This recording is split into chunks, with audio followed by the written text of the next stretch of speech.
5 years ago, I attended a very inspiring keynote by Professor Rabaey. The vision was connecting IoT sensors like bees in a swarm. Fast forward 5 years, the Swarm OS is for real, and there are even people prototyping it on 96 boards. So what's next? Rabaey is distinguished professor at the University of California, Berkeley, and founding director of the Berkeley Wireless Research Center. Please welcome Rabaey.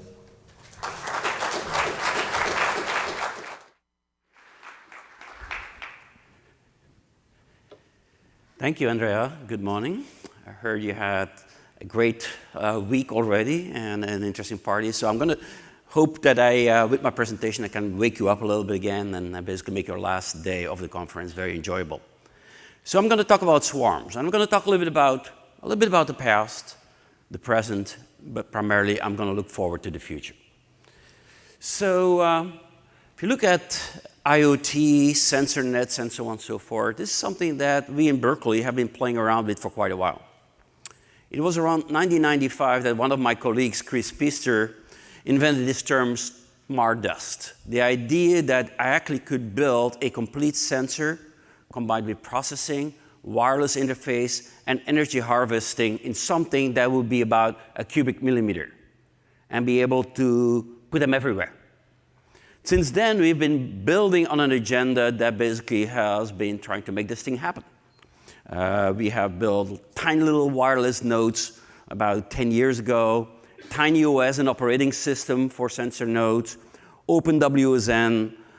We had a center formed Citrus that looked at societal networks, the impact of sensors and their networks, monitoring and things like that, on a variety of societal topics, but ultimately the swarm. Now, you may ask yourself, why a swarm? Well, there's a couple of reasons. If you look at the landscape today and you read to the press, you will find a whole variety of things that ultimately describe the same.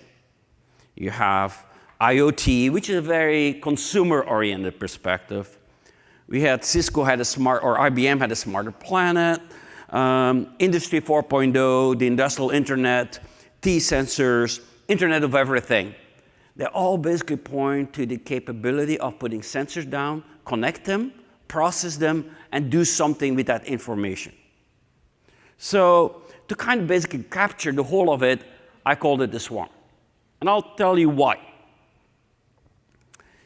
We realized actually about 10 years ago that indeed, if this is happening, if we are starting to deploy many, many sensors connected to a wireless network, we're going to change fundamentally the IT platform, is number one.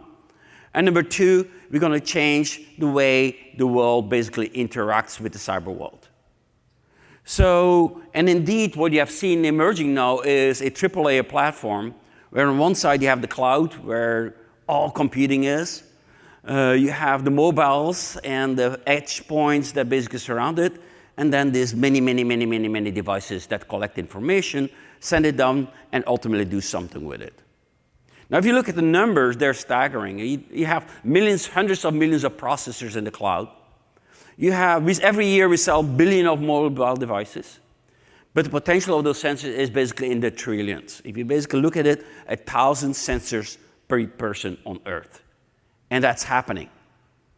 So this is what I call the swarm, the capability of deploying trillions of connected devices. And as I said, this is changing the way we run our world.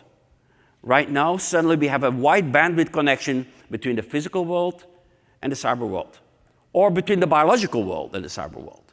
So cyber-physical systems is another term that basically covers this. So this is all great, but to make it happen, you really need to overcome a bunch of barriers. Barriers between industry disciplines, barriers between standards, barriers between platforms, all those type of things. And that's why we started SwarmLab 1.0. The whole goal was really to create an open and universal platform that basically considers sensors as basically something that surrounds me and that I be able to capture, harvest, and use for creating interesting things. And that really requires this open universal platforms to create that. And help us to distribute exciting applications nobody has ever thought about. That's what open platforms do. They enable people to come up with new ideas. So that was about 7 years ago. And since then, we've been doing a variety of things. And I'll talk about a couple of them, swarm abstractions and infrastructure. We've been trying to figure out how to make the swarm grow rapidly, enabling that capability, put in the hands of everyone. I call it crowdsourcing the swarm. We have developed special technologies, sensor technology, and so on and so forth. And what we started finally realizing is that this topic touches on everything which is IT technology. It basically, if you look at any area in information technology, swarms is touching it. Think about intelligence, think about architectures, think about security and all those type of things, privacy. All of those type of things play very much in the swarm realm as well. But I'll talk about two particular type of developments that I think are of interest to this audience right here today. First one is, if I look at a swarm, it's basically all these elements. How do if I want to build a platform, you have to have abstractions. Abstractions are crucial to be able to harness complexity. And one thing we realize is that if you look at all the sensors, basically, and sensors are nothing else from a software perspective than a log. It's a log of data that I can read, you cannot change it, and you only can append. You never can change the history of a particular log.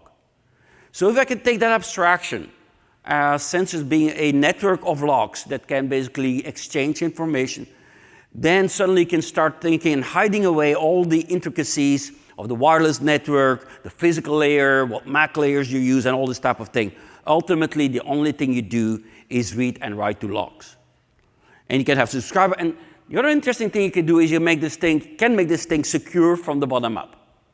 If I basically have only one writer into a log, only that sensor, authentication becomes a lot easier. If you make sure that every link between logs is always encrypted, no data in the open ever, we basically have the basis for a secure platform. So the GDP is something we have been building on for the last 5 years. We have operational prototypes, and actually they're getting deployed in a variety of places. We have routers and log servers all over the world, California, Germany, Puerto Rico, the Philippines, Japan, and so on and so forth. Right now, we have about 3,000 active logs. It's not 1 trillion yet. That's where we want to go. But 3,000 active logs, basically operational. And we have a variety of interface mechanisms. Because now, if I have a log and start putting layers of software on top of them, that make it look like a file, that make it look like a stream, you can do all kinds of things with it. And you can have various interface languages dealing with it. So you open it up for the software programming world. Now, that's great. It basically provides me the platform to think about swarms. It's not sufficient. Because what I need also, one of the key challenges of the swarm is indeed, from its concept, it is a shared environment. Sensors can be used by multiple applications and should be. They shouldn't be uniquely applied or identified for one application.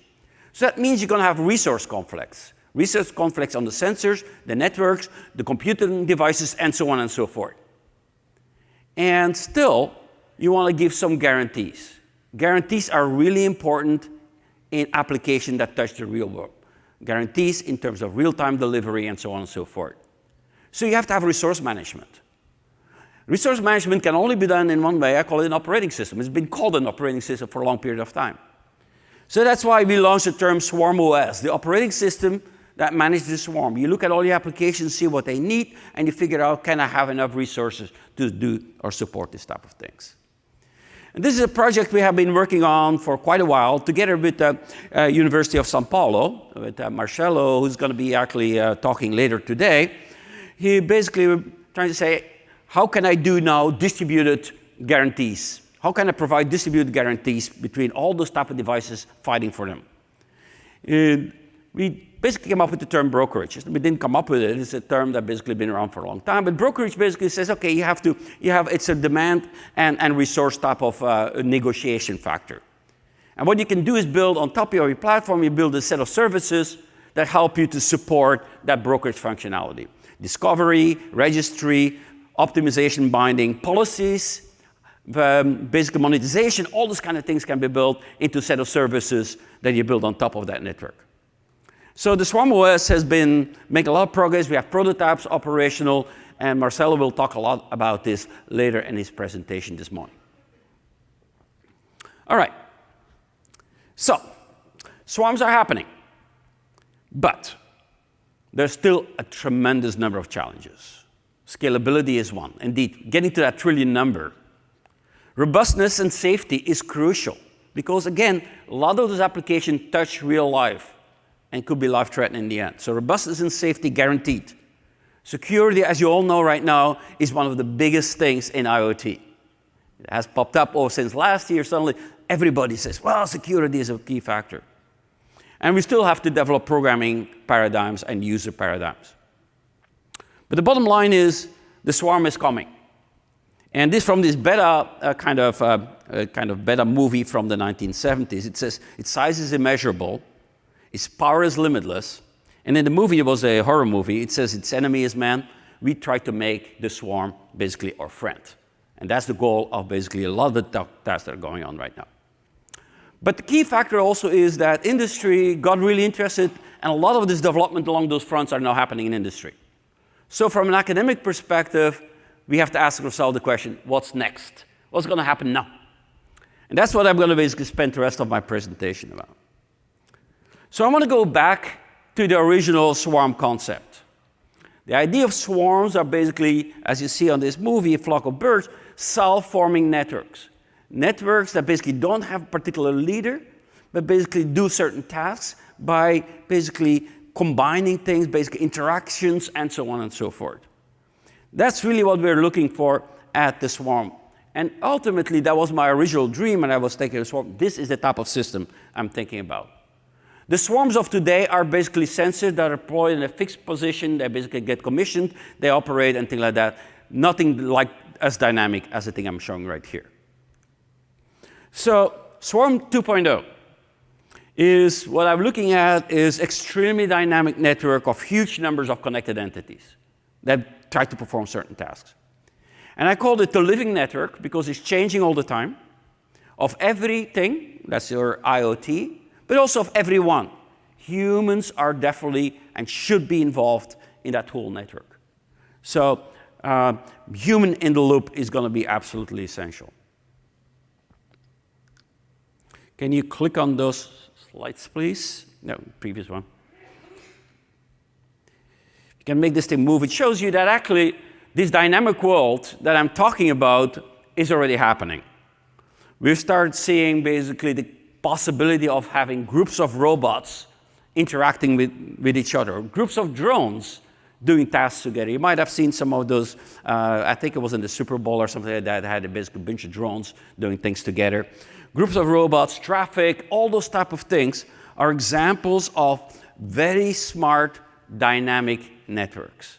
They're moving around. And I'll come back to that upper video a little bit later, the one on the traffic, which is quite, I think, is a perfect example of what dynamic swarms could basically do. So it's happening. So what is this doing? Well, again, here's the old swarm picture, where we have IT platform, cloud, fog, swarms. But what I now see is that by having those sensors everywhere in dynamic configurations, we can actually start forming little bubbles of things that do interesting tasks in a very dynamic way. Being humans interacting with groups of drones, trucks driving together, smart traffic, groups of robots doing things together, and so on and so forth, human-robotic interaction. All of those are very dynamic systems. They're not fixed. It's changing all the time. It interacts. So you have to be able to deal with change and dynamics. So the swarm is evolving. I think it's becoming more and more autonomous. The autonomy is going to be important. It's not something that's run centralized, by no means. But it's very dynamic, and as I said, it's human-centric. So let me give you some perspectives of some different kind of projections of this dynamic swarm. It can go on very different scales in space. The first area I'm looking at is what I call, and I'll come back to that later, the Human Intranet. A set of sensors around my human body that help me to do things better or basically understand how I operate. A network on its own. But again, extremely dynamic. You can look at something at a larger scale. And the picture here shows you an interesting type of perspective. Suppose I have a football stadium, or soccer stadium, whatever it is, and a bunch of people in the audience, and they want to see one particular scene from a particular corner. What you could do is have a bunch of drones flying around, a couple of hundred, all of them with HD cameras. You take all those streams dynamically together, and I can reconstruct it in such a way that I can provide every single possible perspective. And I can do this for every single person in the stadium. You get your own personalized augmented reality view. Extremely dynamic, extremely compute intensive, and so on and so forth. Industrial internet, same thing. Groups of robots doing tasks and doing these things in a way that is sometimes unforeseen. And then you think about city and nation networks, basically large networks that try to manage things like movement, mobility, and so on and so forth. If you look at it, they all look extremely different, but in fact, they are the same. They have the same problems at every single scale. Sometimes the time constants are a little bit different, but they basically have similar problems, basically trying to address.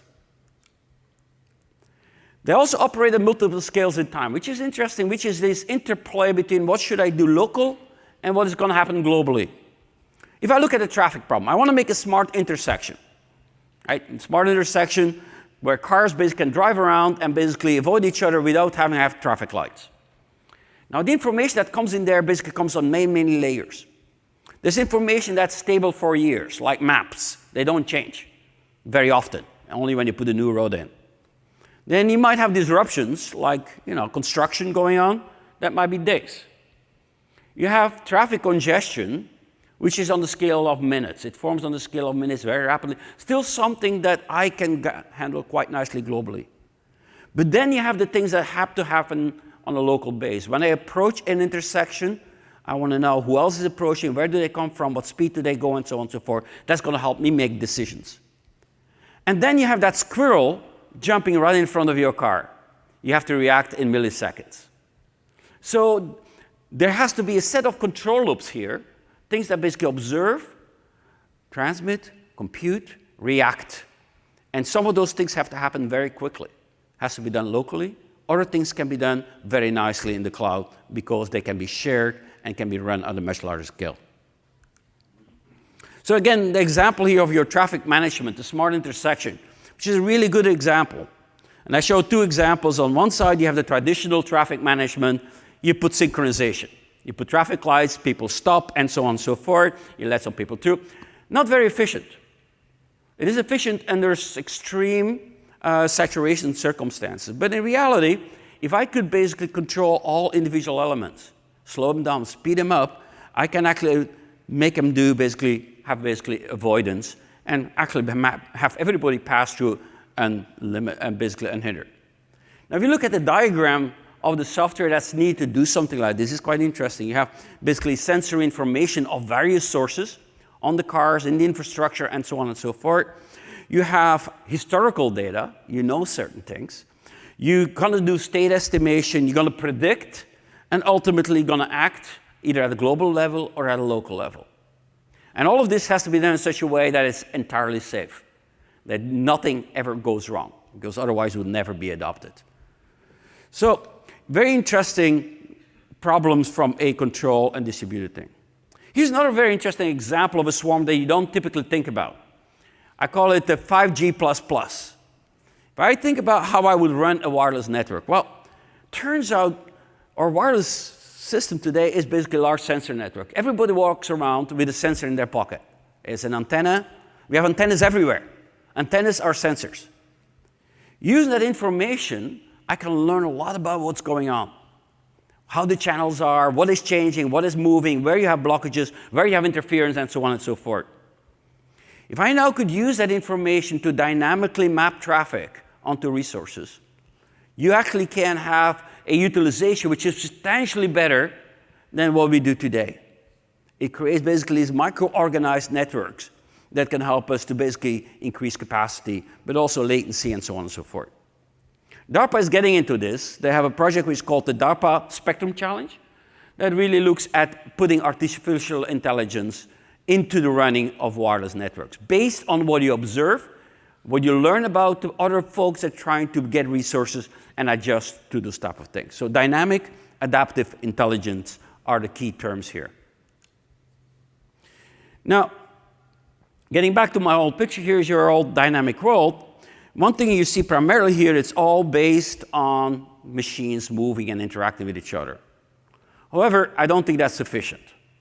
Actually, humans are part of the picture. If you have your smart intersection, and as you see on this video, if a person crosses the road on his bicycle, you want to make sure that person gets it safe or gets safe over this as well. So human in the loop is very important. It's an important component. So the question you ask yourself is, how will we as humans survive in this smart, dynamic world? And I only one answer. The only answer is we should get smarter ourselves as well. Right? That's the only obvious thing we can come up with. And we have done that. Right? We already walk around with mobile devices which have changed the way we think, the way we communicate, and so on and so forth. So we have basically started to change how we as humans interact with the world already. But we have to go way beyond that. So we have to start thinking about extending ourselves. Using the same technology we're using to make the world smarter, to make basically ourselves smarter as well. And that's what this human intranet is all about. Envision that you have an open platform around your body, or around the body, in your body, and so on and so forth, that allows me to add sensing devices, compute devices, acting devices, actuation devices, all around my body. So sensing, networking, computation, actuation. Again, an open platform. It has to be open. There's no question about that. But the goal is really to enhance human capabilities. And if you have that, you can do many, many different interesting things. One of them I call introspection, something that's already happening. You wear a device, and you look inside your body, you see how well you operate, and maybe do something about it when something goes wrong. So there's a number of devices now getting on the market, but they're all basically very focused on one target, one specific network, BLE or anything like that. You have to go way beyond that. It has to become robust, private, and so on and so forth. The other one is extrospection, working with the world around you. How do I convey what I want to see to the world around me using a variety of either control devices, getting information, enrich the input streams I'm getting inside into my body, and so on and so forth. Information exchange between human and robot, and so on and so forth. But ultimately, it will lead to augmentation. Augmentation is adding capabilities that you hadn't before. For instance, could I have 360-degree vision? Wouldn't that be great? Or basically, can I hear ultrasound? Things like that is something that's definitely possible. And one area that's primarily promising is this whole domain of brain-machine interfaces. Actually connecting my biological computer to the computers of the world, to the physical computers out there. Something that's in the early phases, but you see the reactions of people like Elon Musk and things like that. You see there's a lot of things happening, and it's accelerating as we speak.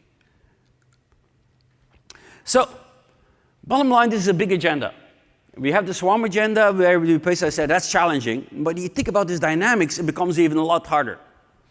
Because now we have to start thinking about tight latency. Latency is crucial in most of those control applications we talk about. You want to act quickly.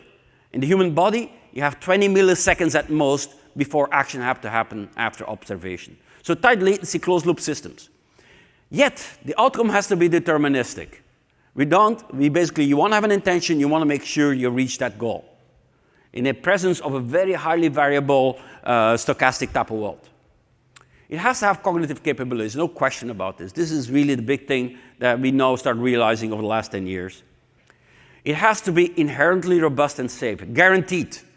We're going to make sure it has to be safe, otherwise it will never be accepted, and it has to be secure and private. From the ground up, we have to start thinking about today, what can I put in every single little device that will make it secure in the longer run? Otherwise, bad things will and can happen. So a big agenda with many topics, components. Now, this is not purely about technology. Actually, this has a lot of other impacts. If you think about managing, let's say, wireless network, you think about managing traffic, all those type of things, human health, all those type of factors have also another very important component as well. It's the socioeconomic layer. How does this impact society? How do we monetize? How do you basically create incentives to basically people to participate. All those type of things are closely intertwined. So it's not purely technology, we can handle that, but you have to think about the other circles as well, which are also important feedback cycles. Now, to really make it happen is non-trivial, because I say I have a big vision now that basically spans trillions of devices, but it basically addresses so many different corners in terms of scales, technologies, application focus, the diversity of the players. Healthcare industry is very different than basically infrastructure in the city. Very different dynamics in these places, funding source and so on and so forth. So one of the key questions that we're basically struggling with is how to deal with this diversity while at the same time creating some common ground. Because in the end, we're always trying to solve the same problems, just in different settings. So that's the big questions we're trying to basically address today. So the bottom line, I think this is very exciting. It is really, you see these swarms are happening, and I think we haven't seen anything yet.